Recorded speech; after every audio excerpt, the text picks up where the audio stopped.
오늘 말씀은 하나님의 언약 백성 공동체인 교회 공동체의 화목한 삶에 대해서 말씀을 하고 있는 말씀입니다. 여러분, 형제들, 여러분이 양육하고 있는 형제들이 사이좋게 이렇게 노는 모습, 지내는 모습, 또 연세가 드셔서 장성한 여러분의 자녀들이 정말 우애 있게 살아가는 모습을 보면 부모님 입장에서 얼마나 흐뭇하고 마음이 기쁩니까? 하나님도 똑같은 것을 우리들에게 말씀하시고 계세요. 1절 말씀에 보면 보라, 형제가 연합하여 동거함이 어찌 그리 선하고 아름다운고, 이렇게 말씀하고 있죠. 여러분, 여기에 나와 있는 선하고 아름답다라고 하는 것은 태초에 하나님이 천지를 창조하시니라, 이때 나왔었던 하나님께서 이 세상의 모든 것을 창조하시고 보시기에 좋았더라라고 하는 이 좋았다는 히브리어의 토부라고 하는 뜻입니다. 선하다, 좋다, 아름답다는 뜻이죠. 바로 이게 하나님 보시기에, 하나님 무엇을 보시면서 참 좋다라고 말씀하냐면 형제가 연합하고 동거하는 것을 보시고 좋다는 거예요. 하나님의 언약 공동체인 이스라엘 백성들이 예배를 드리면서 또 신앙의 삶 가운데에서 그들이 예배자의 삶을 살아낼 때에 하나님 보시기에 좋다, 아름답다라고 말씀하는 것이죠. 근데 형제가 서로 어울려서 하나가 되어져서 화목하고 화평한 삶이죠. 여러분, 이 말씀을 우리들에게 좀 한번 이렇게 적용해 봤으면 좋겠어요.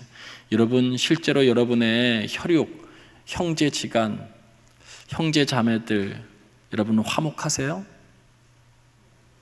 여러분, 정말 여러분의 형제들이 화목하세요? 우애가 좋으세요? 오늘 성경에 보면 우리 교회 공동체에게도 또 이렇게 묻고 있어요. 하나님의 한 형제요 자매인 성도들끼리 정말 여러분 화목하고 화평하세요? 하나님 보시기에, 우리의 관계를 보시고 하나님이 야, 정말 아름답고 선하다라고 하는 그런 모습인가요? 오늘 이 말씀은 그 말씀을 처음부터 우리들에게 말씀하고 있어요. 사실은 그런데 그렇게 형제 화목하기 어렵습니다. 누군가가 참고 있는 것이죠. 누군가가 인내하고 있는 것이죠. 그리고 위기의 질서 속에 어떤 역할을 그렇게 하고 있는 것인지도 몰라요.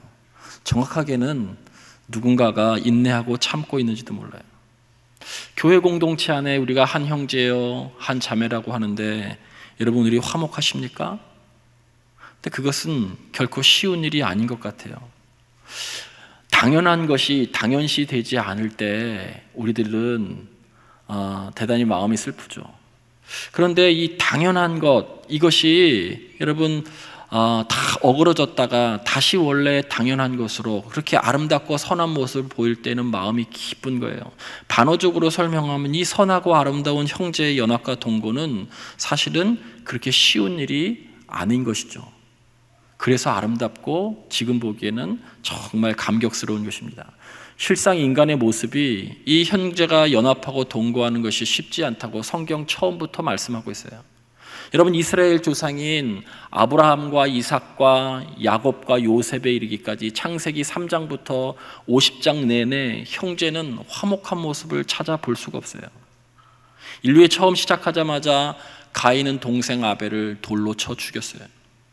하나님께 부름을 받은 아브라함도 물질 문제 때문에 조카 롯과 헤어질 수밖에 없었어요. 이스마엘은 어린 이삭을, 아직 자신의 판단도 서지 않는 아주 어린 이삭을 희롱했어요. 야곱은 형 에서의 장자권을 속여 빼앗아서 둘이 원수지간이 됐습니다.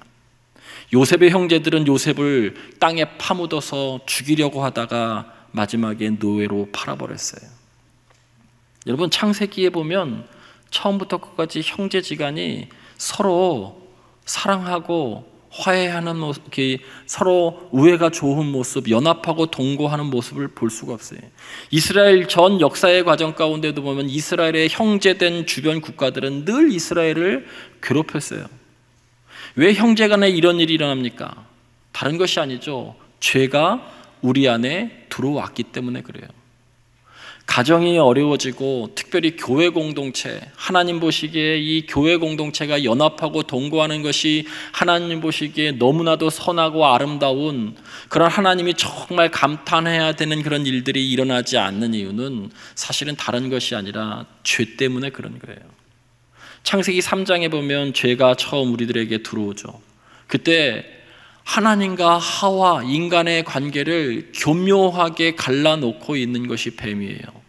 뱀이 상징하고 있는 것은 바로 참소자예요. 뱀의 혀가 둘로 갈라진 것처럼 이 사단이 주로 하는 일들 중에 하나는, 가장 큰 일은 갈라놓는 거예요. 하나님과 우리의 사이를 갈라놓고 사람과 사람 사이를 갈라놓은 것이죠.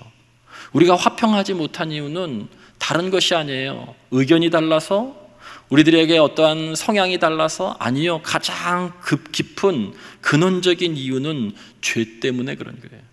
죄가 우리를 지금 갈라놓고 있는 거예요. 그래서 공동체가 분열이 되는 것이죠. 그래서 하나님 보시기에 형제가 연합하고 동거하는 것이 참 아름다운 것이에요. 우리 힘으로 근데 이것을 할 수 없어요. 예수 그리스도를 구주로 영접한 은혜를 아는 사람들만이 이 아름답고 선한 이 연합의 이 동거함을 다시 회복할 수 있는 사람들이 바로 그리스도인이며 교회인 거예요. 교회는 그래서 그 가능성이 충분히 내재되어 있는 거예요. 이 1절의 아름다운 모습을 여러분 이룰 수 있는 곳이 바로 교회라는 것을 여러분 믿으시기를 간절히 바랍니다. 예수 그리스도를 구주로 영접하는 그 순간 여러분이 좋든 싫든 간에 우리는 주님의 몸된 교회의 구성원일 수밖에 없어요. 왜 그러냐면 예수 그리스도께서 피값으로 사신 교회는 건물이기도 하지만 공동체이기도 하고 우리 개인이기도 하기 때문에 그래요. 우리는 그래서 철저하게 그분의 몸된 교회의 구성원일 수밖에 없어요. 여러분이 교회 안에서 무슨 일을 하든 안 하든 아무 상관이 없어요. 그건 필연적으로 우리 모두는 공동체를 떠날 수 없는 거예요. 우리가 구원받았다면, 그분의 십자가의 보혈의 은혜로 구원받았다면. 그럼 우리들이 해야 될 일이 있다면 우리는 무엇이냐면 이 1절의 말씀을 교회 공동체가 실현해내는 거예요. 여기 나와 있는 연합하고라고 하는 것은 함께 어울려서라고 하는 뜻이에요. 동거한다라고 하는 것은 산다는 것이죠. 연합과 동거의 이미지, 오늘 여기 동거하는 것, 사는 것, 이 이미지를 가장 명확하게 설명하고 있는 성경은 이사야서 11장 6절로 10절이에요. 여러분 잘 아시는 것이어서 제가 그냥 읽어드릴게요. 그때의 이리가 어린 양과 함께 살며 표범이 어린 염소와 함께 누우며 송아지의 어린 사자와 살진 짐승이 함께 있어 그 어린아이에게 끌리며 암소와 곰이 먹으며 그것들의 새끼가 함께 엎드리며 사자가 소처럼 풀을 먹을 것이며 젖먹는 어린아이가 독사의 구멍에 장난하며 젖된 어린아이가 독사의 굴에 손을 넣을 것이라. 내 거룩한 산 모든 곳에서 해됨도 없고 상함도 없을 것이니 이는 물이 바다를 덮음같이 여호와를 아는 지식이 세상에 충만함다 라고 말씀하고 있어요. 여호와를 아는 지식, 여러분 하나님의 구원의 은혜가 있는 곳은 어울릴 수 없는 것이 함께 어울리는 공동체예요. 여러분 어떻게 이리와 어린 양이 함께 살 수 있어요? 어울릴 수 없는 거예요.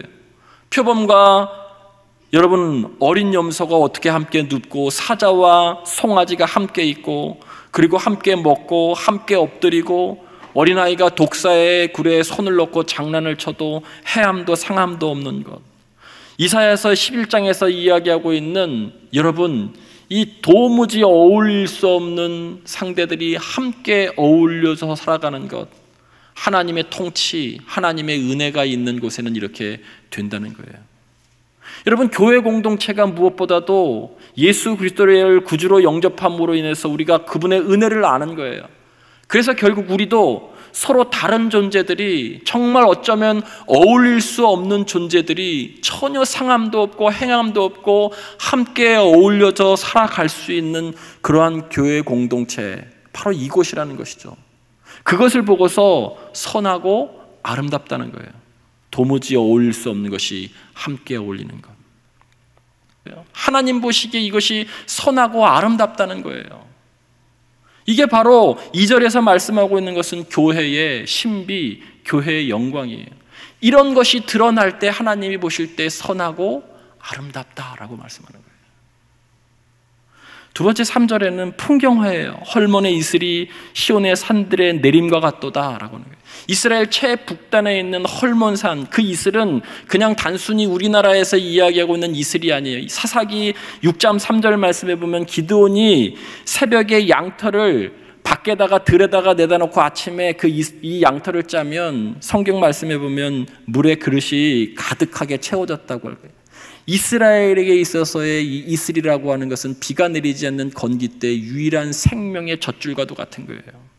그러니까 교회 공동체가 어떤 것이냐면 마치 헐몬의 이슬이 시온산에 흘러 결국 그 북단에 있는 물들이 흘러내려서 요단강까지 적시고 온 이스라엘 백성들이 먹고 마실 수 있는 생명의 젖줄이어야 된다는 거예요. 그러니까 교회가 그런 곳이어야 된다는 거예요. 교회가 사랑이 흘러 넘쳐서, 교회가 모든 하나님의 은혜가 흘러 넘쳐서 교회 안에만 있는 것이 아니라 세상까지 차고 흘러 넘쳐서 생명을 전하는 것이 교회여야 된다는 거예요.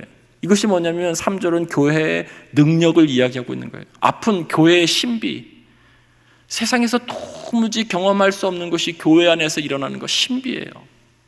두 번째는 흘러 넘쳐서 이 세상을 생명 있게 만드는 거예요. 교회의 능력이에요. 우리 교회에 그런 신비가 있고 그런 능력이 있습니까? 성령과 거룩함으로 도무지 어울릴 수 없는 존재들이 함께 어울려서 사는 영광스러운 신비의 공동체가 교회이고, 그것이 여기에만 머무는 것이 아니라 세상의 바깥 사람들과 함께 어울려서 살아가서 그들에게 복의 통로가 되고 생명을 전하고 영생의 삶이 어떤 것인지를 알려주는 흘러 넘치는 삶, 그것을 설명하고 있는 것, 그것이 교회의 능력인데 그게 3절 말씀이에요. 본문 2절과 3절에는 3중에 걸쳐서 반복하고 있어요. 흘러서 내림 같고 내림 같도다. 흘러서 내림 같고 내림 같도다. 근데 이것은 되게 위에서 아래로 흘러내리는 거예요. 위에서 아래로 흘러내리는 것. 은혜 받은 자가 은혜를 모르는 자에게, 믿음이 있는 자가 믿음이 연약한 자에게. 표현은 좀 그렇지만 큰 교회가 작은 교회에게, 가진 자가 가지지 못한 자에게, 큰 민족이 작은 민족에게 자신의 복을 흐르게 하며 섬기는 것, 그것이 연합함과 동고함으로 사는 거예요. 막연한 것이 아니라 계속 흘려보내는 거예요. 우리는 근데 자꾸 흘려보낸다라고 얘기하면 돈을 자꾸 생각해요. 자본주의적인 생각 때문에 돈을 보내야 되는 것이냐. 여러분, 그것만 있는 것이 아니죠. 사랑을, 따뜻한 위로의 말을, 복음의 전도를, 여러분 이런 것들을 흘려보내는 거예요. 그럴 때 하나님 보시기에 참 좋았다, 토부, 선하다, 아름답다, 그것이 영생의 삶이다. 3절에는 분명히 뭐라고 하고 있냐면 거기서 하나님이 명령하셨으니 라고 하는 이 명령은 약속이라는 거예요. 그렇게 살아내는 공동체, 그렇게 살아내는 그리스도인들에게 하나님께서 복을 약속하셨는데 그것이 영생이다라고 말씀하고 있어요. 그 삶을 세상에 보여주는 것이 교회 공동체예요. 세상에서는 도무지 일어날 수 없는 일들이 교회 안에서 일어나야 되는 거예요. 교회의 신비와 영광이죠. 요한 1서 4장 12절 말씀에 이런 말씀이 있어요. 어느 때나 하나님을 본 사람이 없으되 너희가 서로 사랑하면 하나님이 우리 안에 계시고 그 하나님이 우리의 사랑을 온전히 이루시느니라. 여러분, 하나님을 본 사람은 없어요.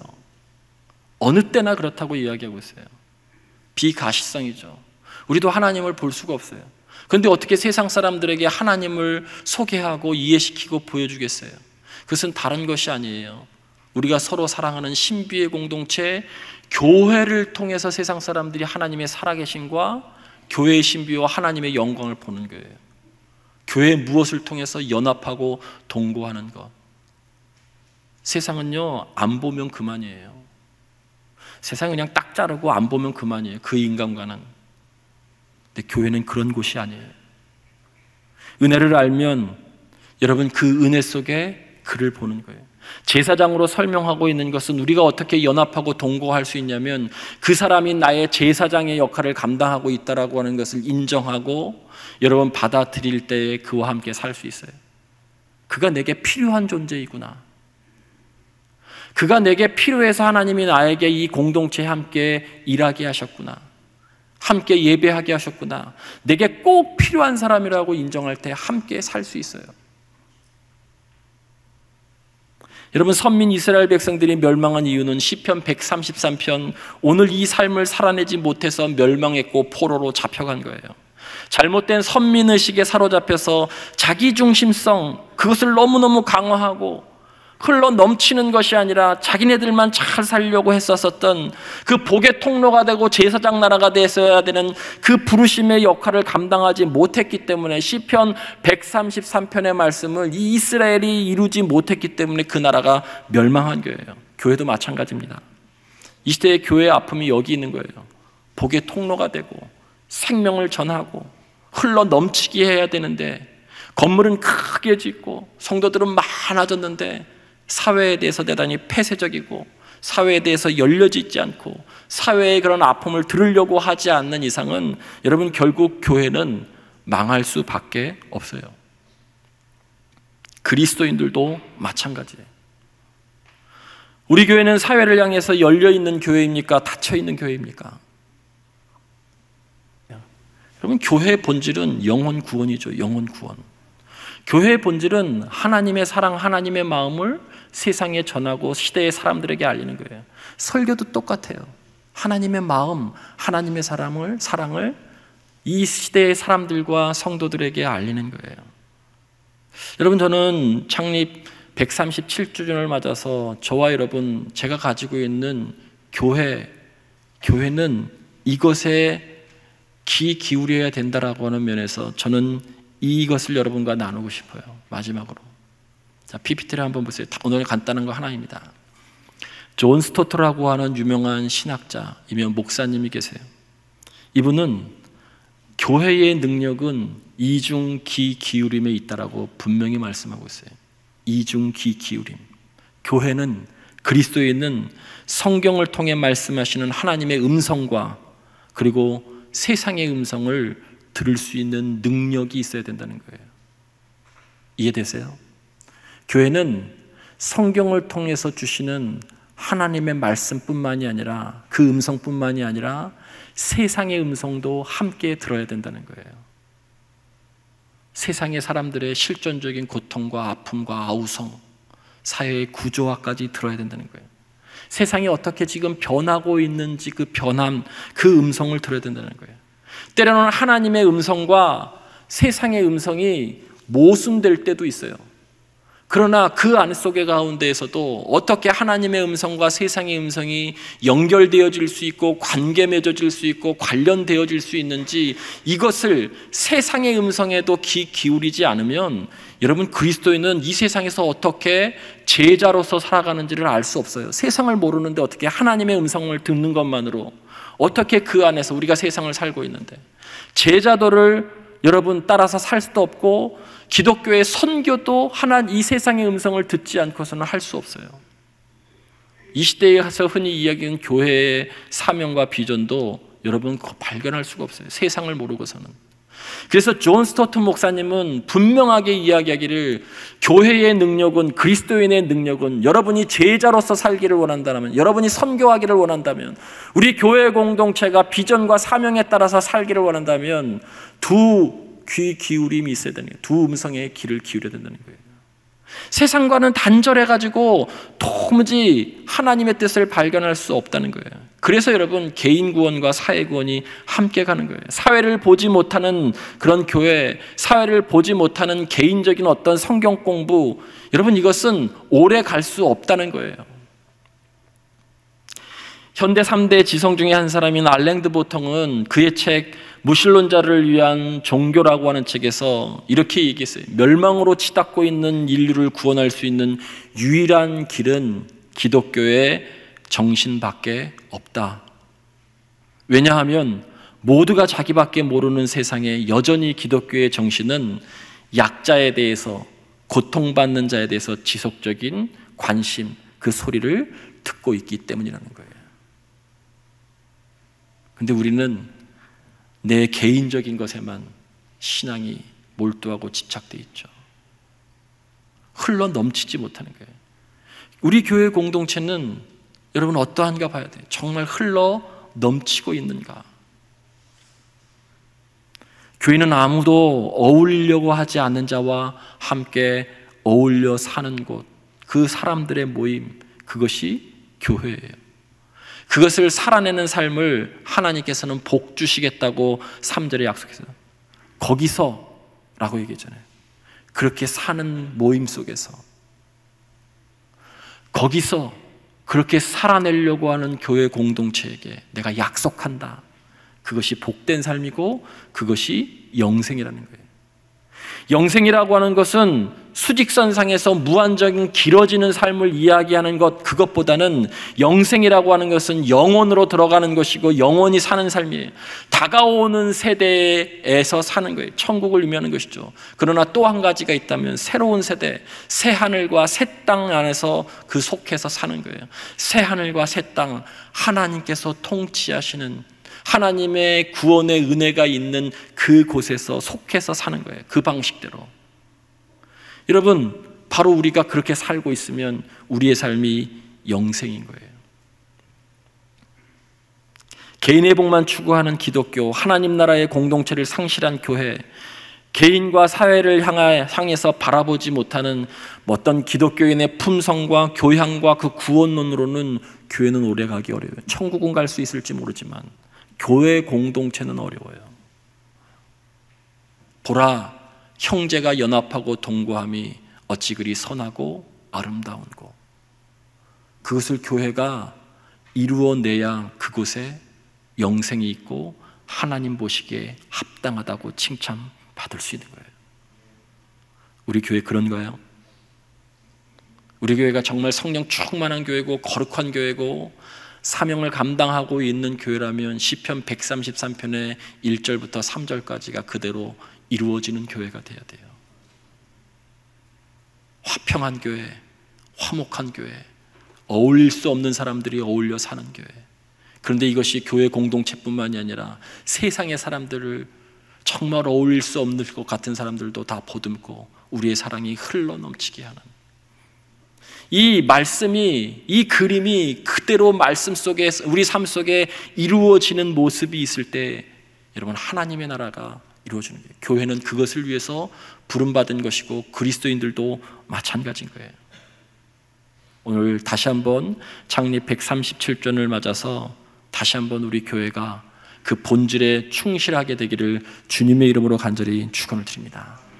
137년 전에 우리 교회가 처음 생길 때에는요, 여러분, 이 땅에 다 충격이었어요. 센세이션이었어요. 생각해 보세요.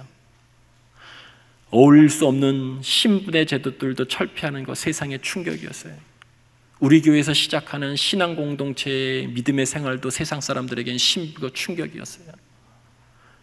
고아와 버려진 아이들을 데려다 놓고 학교 교육을 가리킨 것, 신앙생활을 하게 하는 것, 세상에서는 있을 수 없는 충격이었어요. 의료, 교육, 신앙 공동체, 그 이외에 이루어지고 있는 우리 교회에서 이루어지는 모든 것은 다 처음이었어요. 여선교회도 처음, 교회학교도 처음, 우리 교회에서 울려 퍼지는 오르간도 처음, 다 모든 것이 처음이었는데 그 처음이 이 세상을 막 흔들어 놓았던 거예요. 센세이션했어요. 긍정적인 충격을 주었어요. 근데 그것만 붙들고 살 것이 아니라 지금도 그러냐는 거예요. 지금도 그러냐는 것. 지금도 우리가 무엇을 하면 우리 교회 공동체가 세상과 다른 삶의 방식으로 살아내고 있는 그 충격을, 그 센세이션을, 여러분, 우리도 세상 사람들이 우리를 정말 보고서 아, 정말 하나님은 살아계시구나라고 느끼냐는 거예요. 느끼지 못한다면 많이 빗나간 것이고, 여전히 세상이 그러고 있다면 우리를 보고서 하나님을 보게 된다면 우리는 제대로 가고 있는 거예요. 처음, 여러분, 그 처음을 다시 회복할 수 있는 우리 모두가 되기를 주님의 이름으로 간절히 축원을 드립니다.